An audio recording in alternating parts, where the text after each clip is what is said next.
My name is Hannah Wilson, and right now, I'm staring at my business account. The balance, zero. Every dollar I've worked so hard to earn is gone. Jessica, my sister-in-law and trusted accountant, claims she borrowed the money. Her words, family helps family, echo in my mind as I refresh the banking app again, praying this is some kind of glitch. Let me rewind. 3 years ago, I launched Wilson Creative, a boutique marketing agency born from years of 80-hour work weeks and relentless ambition. It wasn't easy, but with sleepless nights and unwavering determination, I grew the agency into a thriving business with a team of 15. Then, 8 months ago, Jessica showed up at my door, her face streaked with mascara and desperation. She'd lost her accounting job and was drowning in bills. "I just need a fresh start," she pleaded over dinner, her voice breaking. "Hannah, you know how hard I worked to get my CPA license. Please just give me a chance." Mark, my husband, squeezed my hand. His eyes said it all. "She's family.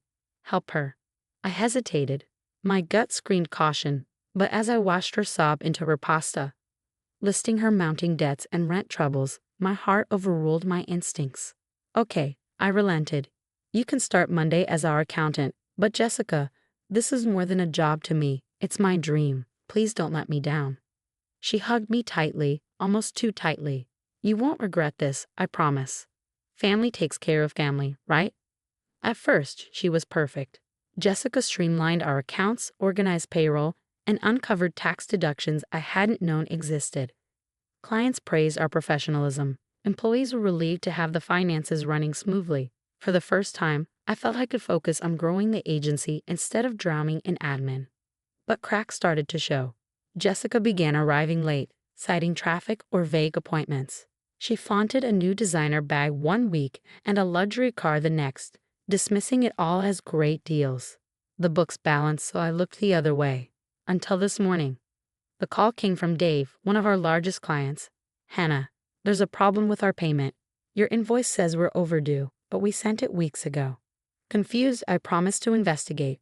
That's when I logged into our business account and my world collapsed. Zero balance. 3 years of hard work, every client payment, every employee paycheck, gone. Panicked, I called Jessica. She picked up immediately, her tone almost cheerful. "Oh, that? Don't worry, I just moved some funds around. Family helps family, remember? I needed to borrow it for a bit." My breath caught. "Borrow?" "Jessica, that's $350,000. That's not your money." "Relax, Hannah," she said with an exasperated sigh.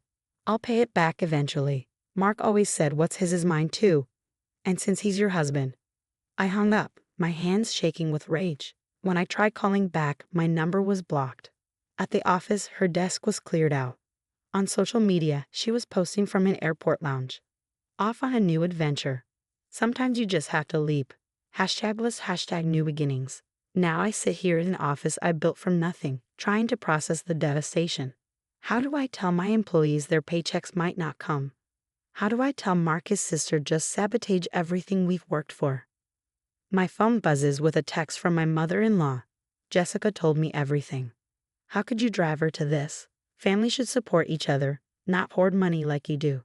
I close my eyes, anger and heartbreak threatening to overwhelm me. This isn't just about money. It's about betrayal, trust, and fighting for what's right. I've built this business from the ground up, and I'm not about to let Jessica's selfishness destroy it. She may have emptied my accounts, but I'm not going down without a fight.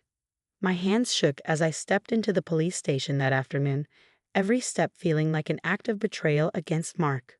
But what choice did I have? As I sat across from Detective Roberts, laying out bank statements and transaction records, my phone wouldn't stop buzzing. More angry messages from my in-laws. "Mrs. Wilson," Detective Roberts said, scanning the documents, "these transfers weren't random. Multiple small amounts moved through various accounts over months before the final withdrawal. This wasn't impulsive. It was methodical." The words hit me like a punch to the gut. Just then, my phone lit up. Mark was calling.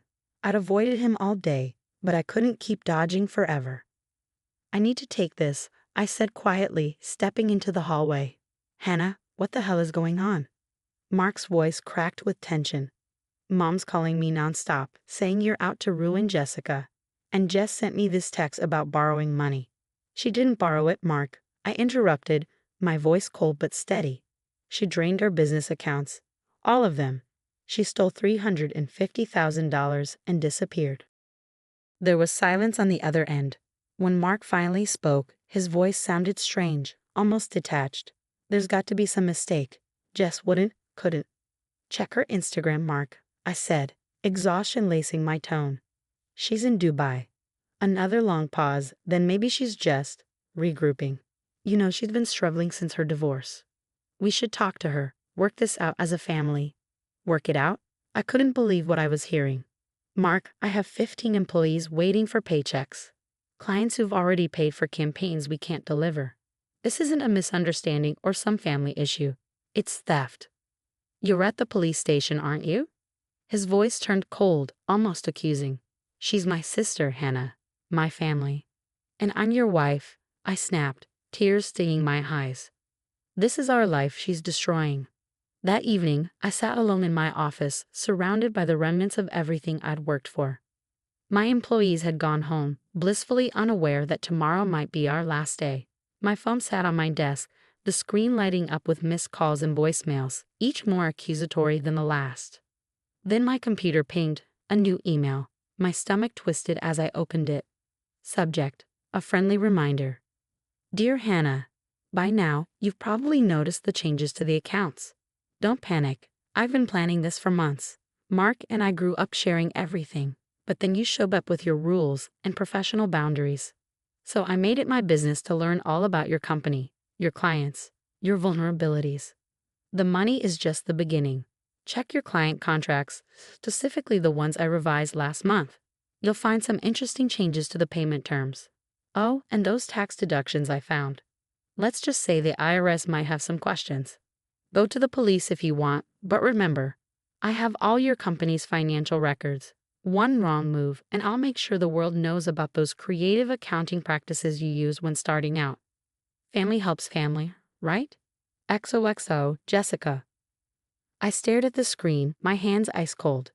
Jessica hadn't just stolen money, she had laid traps everywhere, creating a web of sabotage that could ruin me even if I recovered the funds. My phone buzzed again. A text from Mark. Coming home late. Need time to think. Mom and Dad want a family meeting tomorrow to discuss this mess he created. A mess I've created. My jaw tightened. I opened my laptop, determined to document everything. Every transaction, every contract change, every manipulative message. If my family wouldn't stand by me, I'd have to protect myself. Just then, the office door creaked open. I glanced up to see Sarah, my assistant, standing in the doorway. Hannah, I stayed late to finish some filing, and I found something weird in last week's backups. You need to see this. Look at this, Sarah said, pointing to her screen. A hidden folder of backed up emails filled the monitor. Jessica created shadow accounts for every client, siphoning payments for months. But she made one critical mistake. She used the company's server for everything, thinking she'd erased it all. My heart pounded as we dug deeper. The emails revealed transactions to offshore accounts, exchanges with dubious consultants, and even a step-by-step plan to sabotage my company's reputation after her departure. But the most shocking discovery was a string of messages between Jessica and my mother-in-law, Helen, dated months earlier. Mom, it's all set up. Once I drain the accounts, we'll use Hannah's client list to launch our own agency. When the business fails, Mark will have no choice but to leave her. You were right, she's never been good enough for him. I felt a wave of nausea. This wasn't just Jessica acting alone. Helen had been in on it from the start. The next morning, I walked into the family meeting at my in-laws' house with a folder of evidence in hand and my lawyer on speed dial. Mark sat at the table, his face lined with exhaustion. Helen, ever the matriarch, sat at the head of the table, exuding false concern, while my father-in-law, Thomas, scrolled on his phone. Well, Hannah, Helen began, her voice oozing fake sympathy. I hope you're here to apologize to Jessica. This vendetta of yours. I slammed the folder onto the table, cutting her off. Before you lecture me, you might want to read your own emails, Helen, the ones where you helped Jessica plan to ruin my business. The room fell silent. Helen's face went pale as Mark grabbed the folder, his hands trembling as he flipped through the pages. Mom, "What is this?" he asked, his voice unsteady. Helen stammered, "It's nothing, Mark. Just misunderstood conversations." Misunderstood. I pulled out my phone and pressed play on a voicemail from Jessica. "Listen to this." Jessica's voice filled the room, cold and calculated, as she detailed their plan to take over my client list and destroy my reputation. With every word, Mark's expression grew darker.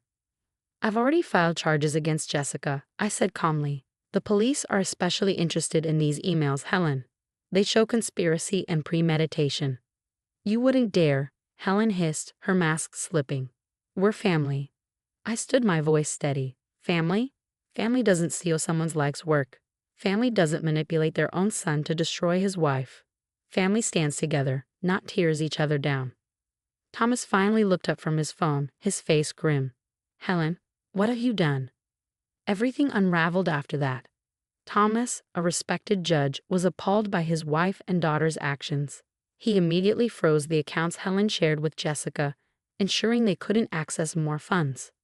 2 weeks later, Jessica was arrested trying to enter Canada with luxury items, a forged passport, and a new identity. Thankfully, a significant portion of my company's money was still recoverable from accounts she hadn't fully drained. Helen faced her own reckoning. The scandal forced her to resign from her cherished charity boards, and Thomas filed for divorce, unable to forgive her betrayal. As for my business, we not only survived but thrived. Clients rallied around us when they learned the truth, and Sarah's discovery of the backups prevented Jessica's tampering from causing lasting damage. Mark and I had a long road ahead. The betrayal shook him deeply, and he moved out temporarily to process the fallout. But unlike his mother, he chose to stand with me, facing the truth over blind loyalty. Counseling helped us begin to rebuild the trust that Helen and Jessica had tried to shatter. 6 months later, I sat in my newly expanded office, watching my growing team work with purpose. The betrayal had taught me harsh lessons about trust, but it also revealed who truly had my back. My phone buzzed. A text from Mark. "Just finished moving back in. Dinner tonight to celebrate your best quarter yet." I smiled, typing back, "Yes, and Mark, thank you for choosing us." Sometimes family isn't defined by blood or marriage. It's about the people who stand beside you when others try to tear you down. Jessica and Helen thought they could destroy me with their betrayal, but all they did was show me the true meaning of family.